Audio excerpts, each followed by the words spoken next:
Now it's time for the Voice for the Industry podcast.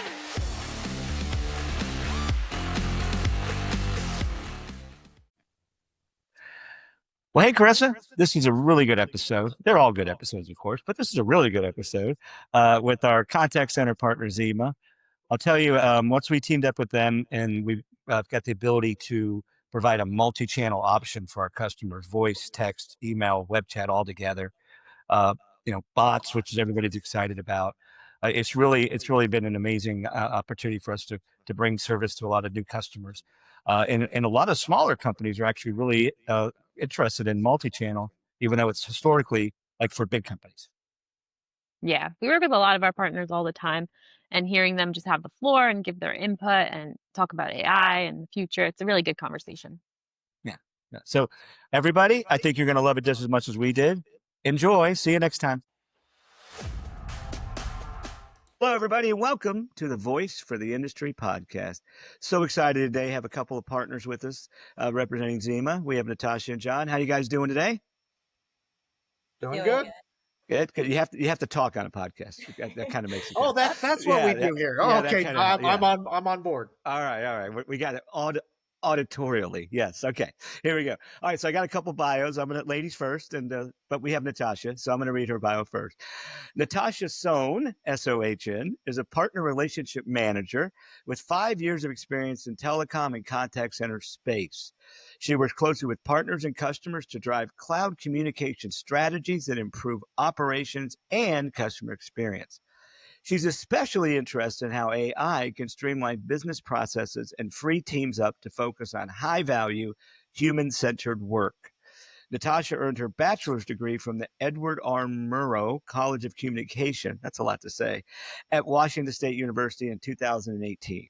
Originally from Seattle, Washington, she has supported organizations across the globe in future-proofing their communications. Future-proofing, that's pretty cool. All right. Welcome, Natasha. Great to have you today. Thank you. Lovely intro. I don't know who wrote that, but it was beautiful. It wasn't me. Yeah. Okay, it's not your turn to talk yet. All right. Oh, I have to do John's bio. All right. So I'd like to introduce Mr. John Florence, Jon. He is the Senior Vice President of Industry Solutions. John's been with Zima Software for the past 14 years and has spent his 20-plus year career in the telecom contact center space. John has the unique role of working with customers and product teams to determine what solutions will impact the industry and business alike. He is excited to see how AI is impacting customer experience and helping companies expand their reach. John received his undergraduate degree from the University of Utah in 2008, took a break for 6 years, and then went and received his Master's of Business Administration in 2014. Welcome, John. Great to have you today. Appreciate it. Thanks, Raymond. Excited to be on with you. Yeah, took a break. My wife and I just kept alternating schools. She went to law school. Smart. Finished. I went and got my MBA. Yeah. Very important education. Very important. Very admirable as well. Well, it's great to have you guys, as I've said like 3 times now. And I, just for all clarity, you guys are our contact center partner. I work with you very closely. We've done, I think, hundreds of demos together. So it's always good to see you guys and talk to you. So what I'd like to start off with is, tell us a little bit about yourselves, your background. Feel free to talk about family, where you live now, whatever you want to do. And then Natasha, please, ladies first, and then John. And then after that, we'll kind of start talking about the history of Zima and some different stuff like that. Go ahead, Natasha. Tell us all about yourself. Yeah. Like Raymond said, I've been in the space for over 5 years now, going on 6. I've been working with the Voice for Pest team for almost 2 years. I guess, coming up on 2 years, which is awesome. Especially get to talk to Raymond, I think daily, maybe hourly, right? To keep his customers. That's invaluable. I mean, yeah. Keep his, Voice for Pest customers very happy, right? That's my main goal. And really just helping them modernize their system and scale. But my favorite part of working with the Voice for Pest team really is just the way that they approach the process, right? A lot of their customers have been with them so long. And really, that's how I look at myself. I'm really based on relationships, right? I don't think it's about the short game, it's about the end game with individuals. So yeah, I actually currently live in Spain. So Voice for Pests is one of my largest partners that I work with, but I work with customers all over the globe that have our contact center solution. I'm actually currently in Istanbul, Turkey, but I live permanently in Valencia, Spain. So I love to travel. I love the outdoors. I am a cat person, which is another reason Raymond and I get along so well. So yeah, really happy to be here today and talk about the software. Thanks, Raymond.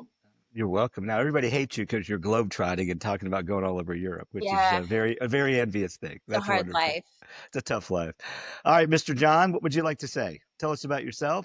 Well, yeah, I'm going to make everyone jealous. I mean, Natasha's in Spain, Turkey, exploring all of Europe. I'm based out of Salt Lake City, Utah. Wow. Which everyone Wow. is now jealous that's Yes. watching Yes. this. No, I absolutely love it. I also lived in Minnesota for a number of years. I keep telling people I'm moving more tropical, warmer climates as I, Yeah. keep going. I lived in Maine for a little bit. So just, getting warmer. You're coming, getting closer to the equator every time. Getting closer. So next move, we'll see where it lands. So been with the Zima, like you said, for 14 years in the telecom space for over 20. I always told my parents growing up, I'm going to be in contact center space. Actually, no, a little fun fact. I think for the first 10 years of my career, I don't think they quite knew what it was that I do. In fact, that's why I often tell people in the descriptions of my job, because when I'm like, oh yeah, SVP of Industry Solutions, they give me that look like, what does that actually do? I love my job. I love my role. I get to present. I love presenting. Doesn't matter what it is. And so I get to present to customers, get to present at conferences, come on podcasts, and educate people about the industry. But also I'm like a sponge. I get to, take in everything customers tell me. And then I report that back to our product teams like, hey, this is what customers are talking about, how it, a solution like ours could help their business, but we don't do this piece. What would that look like? And, could that impact more than just one customer? Is it a one-off solution, or is it, something industry wide that can benefit? And we get to continue to develop and build our product, which I love to do. One other little fun fact about me, I'll just share. I like to do art in my free time. I And did the not know specific that. type of art that I'm currently, diving into is resin art. So if you like seen resin on floors, but you can mix it with pigments and colors, rocks, stones, do a lot of cool things with it. So I do that occasionally on my free time. Well, I would love to get some examples of your art. We could put it in with the podcast. Like, I should put something up behind me, so it makes it a little bit Yeah. better. But I there did not are know a few you- pieces in my house. Oh, So I did not know you were an should put one artist, here. my friend. We'll auction it off at Pest World. There you go. There we go. There you go. Awesome. All right. Well, wonderful. Well, that's great. And I did not know you you were an artist. That's very interesting. I admire that. I have no artistic ability, so that's awesome. All right. So now we're going to talk about Xima, Xima, which could have an easier name, but that's okay. Xima is a contact center solution, our contact center solution partner. We teamed up about a year and a half. Well, Natasha, about a year and a half, 2 years ago. And we've got a lot of customers, mutual customers that are loving the solution. So, John, why don't you tell us about Xima and the history of Xima and kind of where it came from and where it's going and just whatever you think people are going to want to know. Yeah. So Xima was created in 2007, late part of 2007, primarily back then focusing on like a call accounting, call recording solution for on-prem phone systems. Cloud wasn't really a thing for phone systems yet, starting to make the market around 2010, but primarily on-prem was still the go-to phone system. And a lot of systems needed reporting and recording. And then as we got into that space on Avaya, Mitel, Cisco, we expanded it to call center type feature functionality. Well, in about the late 2010s, so around 2018, Xima started transitioning, as did a lot of partners, putting their phone systems, their products in the cloud. Well, COVID, just brought that to the forefront, really changed the industry, made cloud become almost a requirement for a lot of businesses. And that forced companies like Zima to really adapt very quickly to supporting cloud-based communication. So employees can work from home or wherever they're at throughout the globe. They can communicate and do their jobs. And so that's a little bit about Zima. I joined in 2011. I was employee number 3. I actually grew up next to 2 of the founders of Zima. One of them was one of my good friends growing up. I knew him since I was 8 years old. Wow, that's interesting. I didn't know that. I knew you guys knew each other, but I didn't know that you were lifelong friends. Yeah, we played basketball. Even got those friendly fist fights when we were teenagers, and then the next day call each other. Hey, you want to go play basketball? Yeah, like a true friendship. Exactly. Yeah. All right, Natasha, you would like to add anything to the story of Zima? No, pretty much covered it. I wasn't there at the beginning. I was just a child. I'd like to point out my age really quick. No, I'm just kidding. But I did come when we were really in the cloud space, right? So I was brought on to really sell our cloud solution. I started with Avaya. So Zima and Avaya on-prem legacy system, right, they have a great relationship. And I actually moved from Avaya over to Zima. So I have the privilege to work with all these people that have been with the company for so long, which I think really goes to show a great company, right? Retention of their employees. I think that's something that is important to look at when you're looking to work with a company. If you have a high, people are kind of turning and burning, and you're looking at software, like I hate to say it, but like a lot of these larger competitors, right, that we work with, something that you get with our team is consistency and people that know the software and has been there since the beginning, like John, right? So I think that really goes to show just the type of company Zima is, and really why we chose to partner with Voice for Pests, right? They're the same way. They've all either been in the industry or have worked with the company forever. And gosh, I was working with one of your accounting team members the other day, and I forget how long Elise has been there, but it's just 25 years, I think. Yeah, crazy. Like it goes to show really the loyalty the employees have, and it really just passes on to the customers. So yeah, no, you're absolutely right. Yeah, we have a lot of employees that have been here at the company many years. It's funny, we send out an email every month for anniversaries, and this was my anniversary month, 6 years. And there was 5 of us, and one of them is Keith Gibeon, who's on our technical team. He'd been there longer than the 4 of us other ones added together. So he was like 20 years and we were 18 or something, but we have several employees been there a long time. And you're right, that makes a difference. I mean, and it makes a difference, like you said, it speaks volumes about the company and the culture, but also the consistency of the service and what you're delivering, because you don't have people churning and learning, and it makes a big difference. So that's great. All right. Well, speaking of our partnership, why don't you, Natasha, tell people about how it works? Like, we have our UC, you have your CC, how we team up, just kind of how the partnership connects and what people can expect at working with both, like, 2 companies kind of simultaneously. yeah, of course. So really the solution that Voice for Pests provides is the core phone solution, right? And with partnering with Zima, they're able to bring those enhanced features that you guys didn't really have before, right? To take customers to that next level. So really just upgrading what you have today, whether that be specific functionality with AI, whether it be just better reporting tools, right? Omnichannel. That's one thing where we really fit beautifully in the portfolio is they have voice handled, right?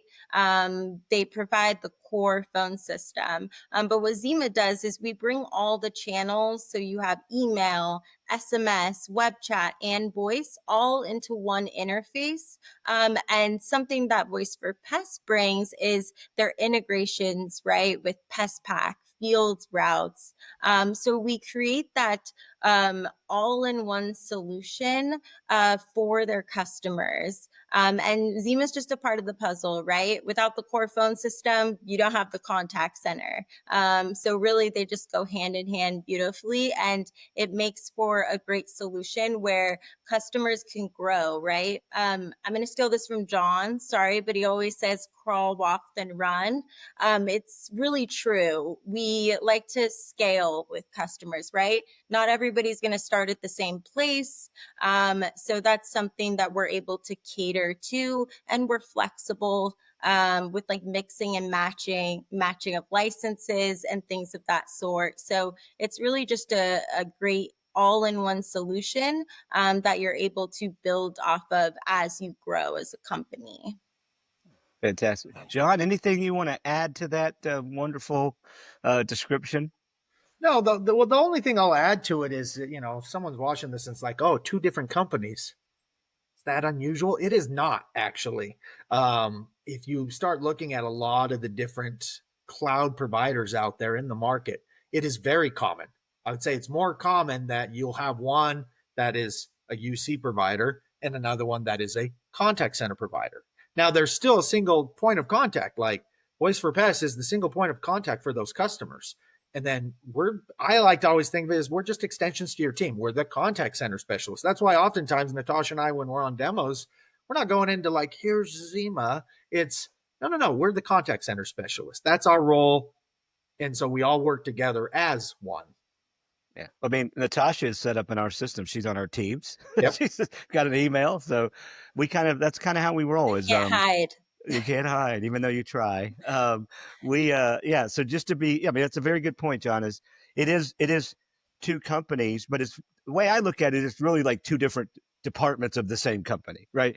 If it's a single company, they're going to have a contact center group. They're going to have this group. That's kind of how it is. And Yep. we all work together so well. And all the communication comes through Voice for Pest, but you guys are always there in the background. And we even have some employees that used to work for Zima that work for us. So, which is just a great relationship. So we're certainly very excited. John, do me a favor and just go through some of Natasha, you mentioned a little bit the multi-channel, but just go through some of the functionality and the main features that Zima brings to the table and why you guys are different or are better than some of our competitors out there. Yeah. So when you think contact center, if you start, again, my job, the industry, a lot of those contact center companies, they're no longer calling it contact center or CCaaS, which is an acronym for contact center as a service. They're all rebranding it as customer experience. And a lot of times the reality is when you want to improve that customer experience, it's not the core phone system. Some things are changing in the core phone system to improve that customer experience, but you're getting a lot more, which is typically handled by a contact center. So I always like to tell people, I'm like, don't think of yourself, oh, do I have a contact center in my team or not? Think of, do I have a team that's interacting with my customers on a regular basis? If you do, then that's where that customer experience comes in. And one of the things that we do to augment, again, the phone system is that multi-channel, like Natasha talked about. We have different research studies. Forbes has done studies of how customers or consumers are changing the way they interact with their customers. It's not just the old school traditional pick up a phone anymore. It's, I want to email. I want to text. I'm on calls all the time. I interact with pretty much every single one of my businesses, from doctors to the pest company I use, which is a Voice for Pest customer, via text 100% of the time, because I just don't have time to call, but I can text. They reply back. I can reply back in a couple of hours, and it works well for me. That's all around that customer experience. Now, the thing we do differently than a lot of those competitors is it's really still functioning as a single cohesive system, meaning employees can call contact center users or agents. Agents can call the office workers, all just on a single system, from the analytics to the reports to recording. Technically all lives in the same place. I talk with customers all the time that are on different competitor solutions, and it's two completely different systems. Oh, you want your reports on the contact center? You got to log into this interface. You want reports on the office? You got to log in over here. The two are really functioning differently. They're managed by different teams. With Zima and Voice for Pest, it's still really one single cohesive system. And then the other big difference is the ease of use.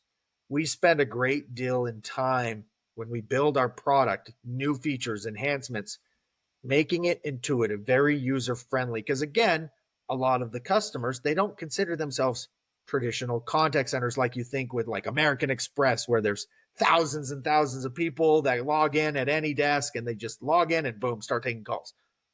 A lot of our agents, they're wearing multiple hats. They do a lot of different things. Yeah, and I think that's kind of the difference for like the pest control, lawn care industry is, a contact center historically, if you think about it, is like you said, this big giant boiler room with thousands of people and they're just calling and calling and taking calls. Whereas with this industry, it's different. There's a lot more. There's a consistent customer communication. Geez, over and over and over. Most contact centers, it's one call, you're done. Mm-hmm. So, Natasha, tell us about why a contact center, this high level solution that has all this stuff going on, is beneficial for a small pest control company with a few people answering the phone. Why would a company want to kind of upgrade and go to that next level? Yeah, for a lot of different reasons. I think when you're a small company, right, like John said, you're wearing a ton of different hats. And we just met with a customer yesterday that was about 5 users, right, Raymond? And they said that they don't take notes on their call and they're not pushing things into their CRM, and they're just kind of answering the call as it comes. Well, if you don't have all that information and that historical reporting, you're leaving money on the table, leads, revenue, right? And these other companies that have like maybe an IT manager and these different positions, like you're the one handling all these things. And what this tool gives you is it gives you a central space to text your customers and report on it, to see how many calls you're getting during your busy season, right? Like right now, we're in the peak of summer and customers are in the pest control companies, they're slammed, right? They're getting so many calls during the day, web chats, messages. And one, if you don't have those other channels, again, you're leaving money on the table, but you also have no way to thoroughly track it. And I know that when I speak with companies that I work with, right? Maybe it's my doctor's office, like John mentioned. When I write into them, right? I don't want to just be treated like they've never spoke to me before. I want to be treated like a customer. And that's what these pest control industry companies that we work with daily, that's how they are. They're very personable, right? They've been in the industry forever. They know people by first name. So it really just brings everything together and just makes the customer experience that much better and their lives easier. Because again, everything's just in one place. So you don't have to be a big company. You could just be, 5 users or, sometimes less. And you can utilize these types of functionality. So, yeah, I mean, I remember many, many years ago when I was a customer of this company, we started texting. And Tom, my boss, said, listen, your customers are texting you right now. You just don't know it. So funny enough, when we text enabled our number, we started getting text and we didn't even tell anybody yet. So what I like to say to people is, if you're not letting your potential customers and customers communicate with you any way they want to, you're losing out, because if your competitor is, they're going to talk to them. Right. right. So you're absolutely right. I mean, I think the concept that you have to be a big company to enjoy the benefits of multi-channel, email, text, web chat, voice all in one place is kind of going away. And more we're seeing companies are understanding the benefits of that. And especially when you tie it in with AI, then the benefits just grow exponentially. And since it's 2020, I say this a lot, since 2025 and we're talking, we have to talk about AI. So, John, why don't you just talk about AI and how Zima is adopting it? And then maybe, what you see coming along in the future. And then Tasha, I'll ask you to jump in and kind of add anything after that. Yeah. So, I mean, AI is the new thing. It reminds me when I first joined the telecom industry, which is again 20 or so years ago, VoIP was the big thing. A lot of customers were like, I want a VoIP phone system. They didn't really quite know what it meant or how it would help their business, but they were asking about it. I see the same thing with AI. Some companies understand really how they're going to utilize it. Some are more just like, okay, what should I be aware of on AI? And some advice I'd give to people watching this. First thing you should understand about AI is first, how do you want to use it? What problem are you trying to solve within your business? Understand that first, but just before just diving into the deep end with AI. What problem are you wanting to solve? Because there's a lot of different flavors of AI. And this is where I will go back to what Natasha said: crawl, walk, run. That same thing can apply for AI. The crawl aspect, I call it also the easy button: speech analytics. At Voice for Best, we have a number of different tools for speech analytics. And the reason I call that the easy button is there's not a lot you as the customer have to do to take advantage of it. It kind of just works out of the box. And that's the second piece of advice as you're exploring systems. Pick a business that understands your business, because AI is only as good as it has its LLM and its knowledge base. And when you pick a company that has built an AI around your business, it's going to be better than just kind of a general AI tool. And you can see that with our X-Ray product. Okay, now that's Voice for Pests. That's the easy button. Then you could start getting into some of the other things that are happening that Zima does today that we're going to be adding: messaging bots, voice bots, AI receptionists. Again, AI continues to get better month over month. I used to say year over year. It's now month over month. It's getting better where people are starting to take advantage of it. But you got to remember, consumers, according to Forbes article I read about 4 months ago, it still said 80% of people still like to communicate with a real person over AI. But that doesn't mean you can't take advantage of AI. Again, going back to that problem solving, speech analytics, the consumer's not dealing with AI at all. It's just helping your business. It's automatically adding the topics. It's doing transcription. It's letting you know sentiment analysis. Where can you improve internal coaching? Now, when you start getting the message bot and voice receptionist, that is interacting with your customers. So again, keep it simple. Walk before you run. Okay, how much time do our agents spend on little mundane tasks? Collecting the customer's name, their email address, their address. What are they looking for? An appointment? Is a service not working? Let AI take care of those things and then get it over to your live agent and the right agent, so it speeds up that resolution time. That's a win for your business. That's a win for your customers as well. That's where you can really take advantage of AI. And then as you continue to grow, AI is going to continue to develop to things like Agent Assist, where in real time it can give agents talking points from a sales perspective as well as a support perspective. So again, they're just providing a better experience. It's all around providing a better experience. Just keep that in mind when you're exploring what AI solutions should I look at. That's fantastic. Now, you guys, Zima has an AI chatbot / agent, and I know you're coming out very soon with a voice agent. Natasha, tell us a little bit about the functionality of the current chatbot and kind of what, how it's used, and then maybe talk a little about what's coming with the voice. Yes, yes. So the messaging bot, it's a hit with customers, obviously, just what John said, mundane tasks, right? So today there's so many different messaging bots out there.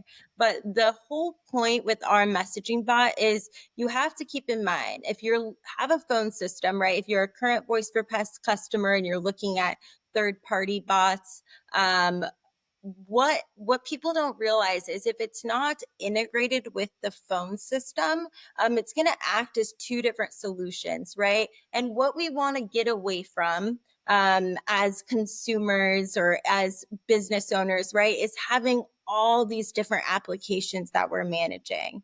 So our voice bot is really just embedded into our UI, right? So the knowledge bases, it's going to do web extractions. You can upload documents. I think, John, you had a customer the other day that had to have like 100-page document, right? Yeah, their agents had to learn a 100-page doc. I said, give me the doc. I uploaded it. It took 5 minutes. Got on, show them a message bot. And I'm like, ask it questions. What would your agents expect to know? And now it was just responding instantly.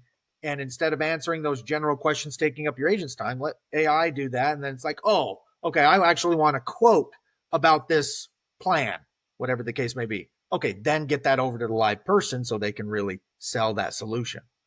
Right. So it's super, it's quick and it's easy. And like, I can set up a knowledge base. Raymond probably could, right? Maybe not.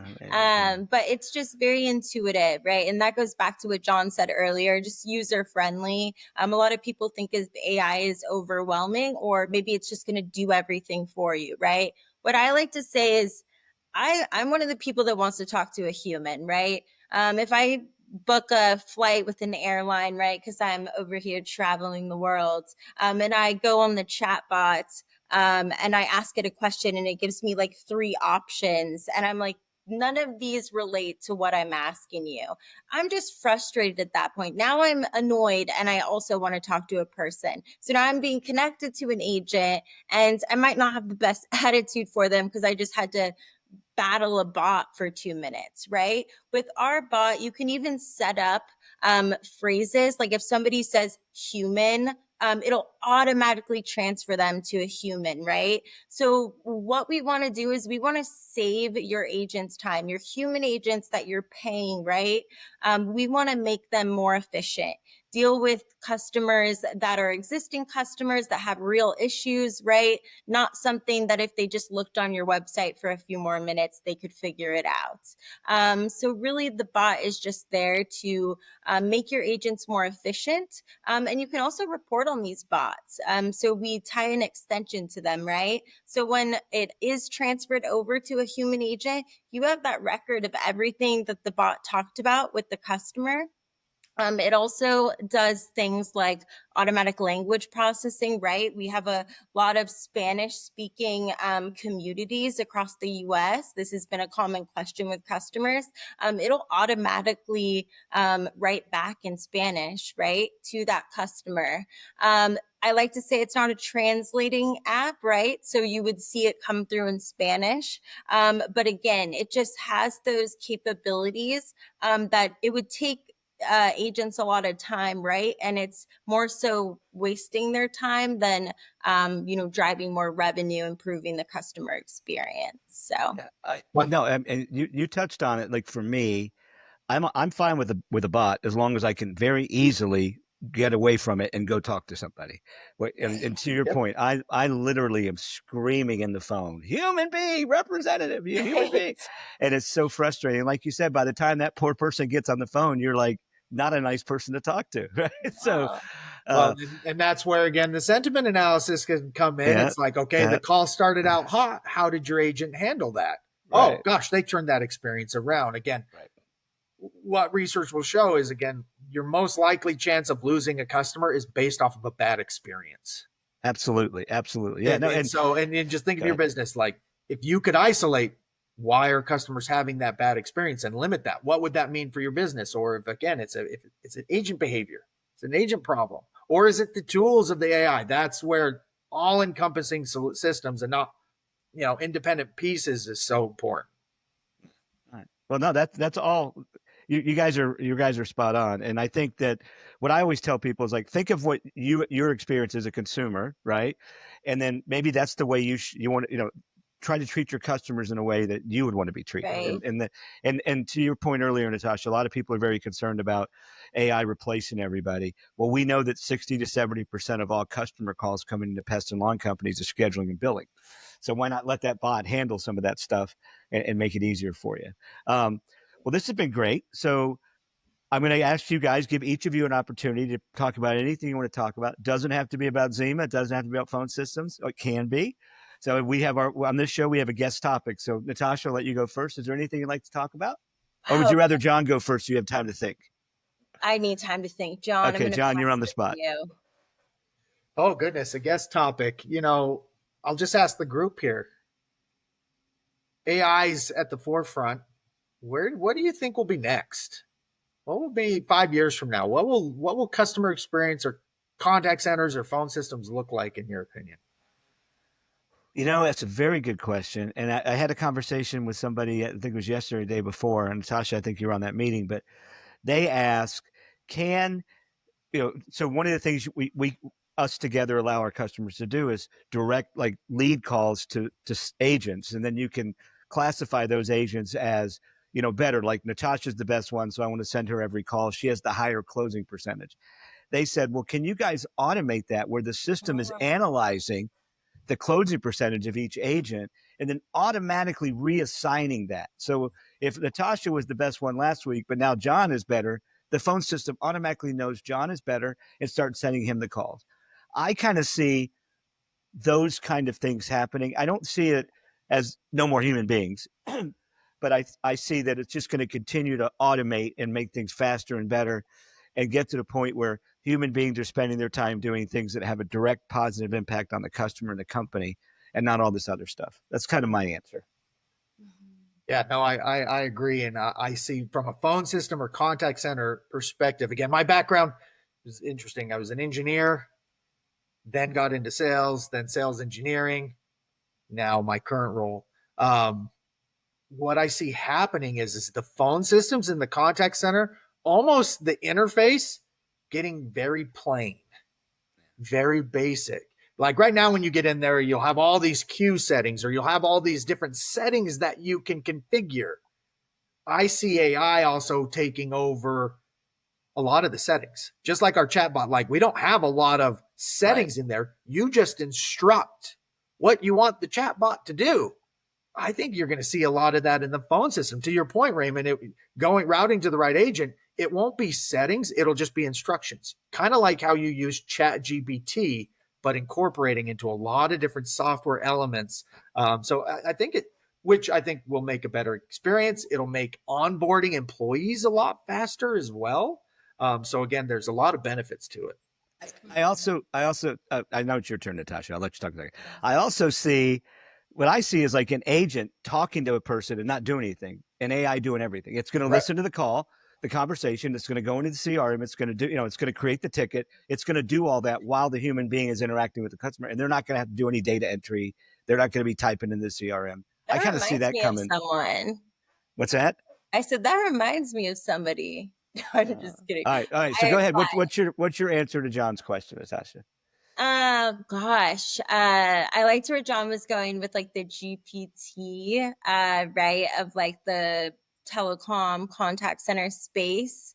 I see like the first step being able to ask it like, instead of diving into our reports, right? Like customers love our reports. You can see every leg of every communication that comes in. I really see me just typing like, who was my best agent today? Who took the most calls? And it just spitting out those answers to me, right? I kind of see that as the next phase, fingers crossed. But I think, gosh, 5 years, like that's imagine. a lot. It's hard to imagine. Yeah. Yeah, it really it's is. hard to imagine. But again, you're able to grow with it, right? I actually just got off a call with a customer who said, like, over the next 5 years, we plan to use AI. Like, what's on your roadmap? So I'm going to pass it over to John really quick, if that's okay. So our voice bot, John, we hope it's available during Pest World, right? Because a lot of these people watching this are going to be at Pest World.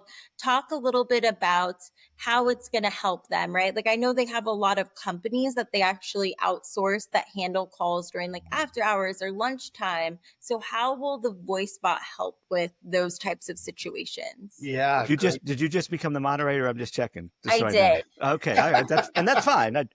Yeah. Let me get you this background. I'll ship it to Spain. Okay, cool. So VoiceBot's been on our roadmap all of 2025, but it's taken a little bit of a pivot because again, my job, Natasha, your job, we report back like what customers are asking for. And 8 out of 10 customers, when they bring up some type of voice bot, they're not talking a voice bot for agents. They're almost talking more like an AI receptionist. It's a more modern IVR. So IVR is, press this button, press this, getting away from that. But it's an auto receptionist. And how a lot of companies can take advantage of this is it basically makes you 24/7, 365. Right. You will have a live answer all the time.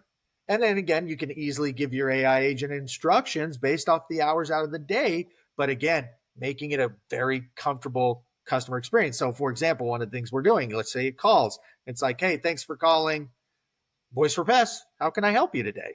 It's more conversational. It's not that static IVR. Oh, yeah, I'm looking to speak with sales. Okay. Before I transfer you over to sales, what are you looking for? Again, making sure it goes to the right person, not just sales and then they have to transfer it. But let's say that you call after hours, same experience. Hey, thanks for calling Voice for Pest. How can I help you today? Well, I'm looking to talk with sales. Okay, unfortunately, the sales team's not available right now, but I can schedule a call back for you and they'll call you as soon as they're available. You don't even have to say your hours if you didn't want to. And that could then alert people to be like, hey, after hours. Or again, you could take it the step further and be like, oh, you're looking to schedule an appointment? I can help you with that. So you don't even have to transfer it to anybody. Okay. What time of an appointment are you looking for? What type? Okay. Let me look up. Are you an existing customer or not? I can ask all those different conversations, but it's not like a static robot. That's where I think we'll see a lot of traction with our AI voice bot. Now, could it act as an agent? Sure. But a lot of customers, I think how they can utilize it is that, in essence, 24/7, 365 receptionist. Like an air traffic controller. It's just directing. It's directing where the calls go. All right. Well, this has been wonderful. Thank you, guys. I think this. I mean, we live this every day, but I still think it was a very interesting conversation. But now at this podcast, we always do a little fun thing at the end. And since all three of us are cat lovers, we're going to have a cat fest. So we're going to go gather up our cats, and we're going to come back. I'm going to pause it, and we're going to just talk about our cats. Love it. All right. Okay, Natasha, we'll start with you. Oh, hey, Chris is back. Hi, Carissa. Hello. Who do you got? So this is Giuseppe. Aww. He's a big kitty. He travels all over with me. So he is just living life over here. He's only happy right now because I have temptations. Well, I have snacks otherwise too. he would have jumped already. And I've met Giuseppe a couple of times. Yes, you have. Yes. All right, John, who you got? This is Chloe, or we call her Chloe Bugs. She is 16 and a half years old. Wow. So she's a sweetie. I have a few cats, but she's our only girl, and she's Russian blue. And if anyone's like debating a cat, I always say get a Russian blue. They're super lovey, and they like follow you like a dog. Like she will follow me around and wants to be wherever I'm at, but then still just kind of does their thing, but likes to be with you. All right. Well, I'm feeding this one, so that's why he's in here. This is Jinxie. This is Jinx. He's our cross-eyed Siamese cat. He's a baby boy. We just got him. Oh, here comes his brother. That was Jinx. And here is Jazz. Jazzy's a tabby. Oh, there you go. They're about 3 months old. We got them 3 weeks ago. We have two orange boy cats that are older, Mason and Copper, but they're not as easy to grab. So plus I can't corral 4 cats at once. But anyway, so that's our cat. Carissa, where's your cat? Do not have a cat. You have a dog? She's like, No dogs. Bird? No animals. So you grew up in a non-pet family, right? Yes, I did. You notice her black shirt has no hair on it. Yeah, exactly. Yeah, yeah. She doesn't understand that how vital a cat a lit roller is, right? Yeah, think of the term. All right. So then the last thing we're gonna do is we're gonna go ahead and do a couple one or two fun kind of crazy questions, right? So, and this one Chris and I were talking about this. So if you could have a magical tree that could grow any food, what food would it be? Natasha, you got to go first. Well, you said food. I was going to say money. But that's not an acceptable answer. Sorry. Let's see. Any food, like even like a dish or just like one solid, like it's your answer. Whatever, any food. If you wanted to grow lasagna, it can grow lasagna. If you wanted to grow a pie. My favorite food is ceviche. So ceviche. That would be really weird, but that's. It'd have to grow its own little bowl, right? Yeah, maybe little bulbs. Like a very thin orange full of ceviche. Yes. That doesn't sound appealing. Your quite frankly. imagination, it's impressive. Yeah. All right, John, what do you got? Ooh, I'm gonna have to go grow fresh pasta. Not a specific dish, but just fresh pasta, so then I can make whatever dishes I want. You can That's a just good pull it. choice. You just That's pull a good it, choice. yeah. Yep. Yeah. Little And you bolognese, could graft carbonara, whatever. you could graft two different pasta trees together and get like, make your own a hybrid pasta. Carissa? Oh, it's tough. This comes up every time. I'm a picky eater, so Oh, that's right. You are a picky eater. I would say French fries. Ooh. Like a Oh, that's a treat. good choice. Yeah. That's a good choice. I think I'd have to go with pizza. Pizza's something that you can eat anytime and grow any way you want. And yeah, a lot of different varieties. I think I'd have to have a few different, oh, my cat's on my keyboard. Hold on. A few different kinds of pizzas. Hold on. Okay, he didn't mess anything up. All right, one last question, then we're done. All right. If you could live in any time period that's ever existed other than this one, when would you live and why?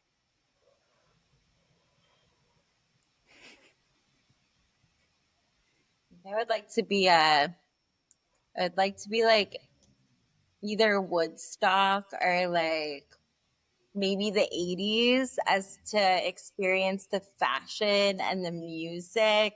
Not that I love a ton of 80s music, no offense to any 80s lovers out there, but like I think when my parents grew up would be like so cool, just wild hair, clothes. Yeah, definitely.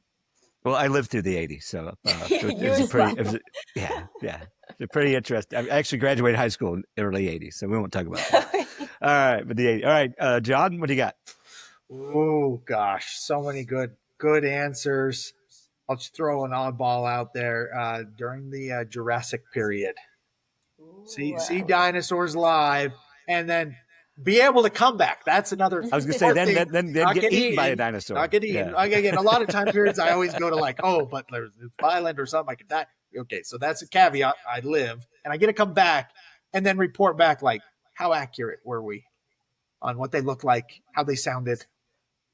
So I think that'd be fun. That's good because you're right. We don't exactly know. Carissa, what about you? I was thinking the same as Natasha when you said it. Like, I just want to be a part of the clothes and the hair. Like she said, the music. Like, sounds fun. The big hair, the leg warmers, the spandex. Lots of spandex in the 80s. Lots of spandex. Yeah, I can remember that. I never wore any, for the record.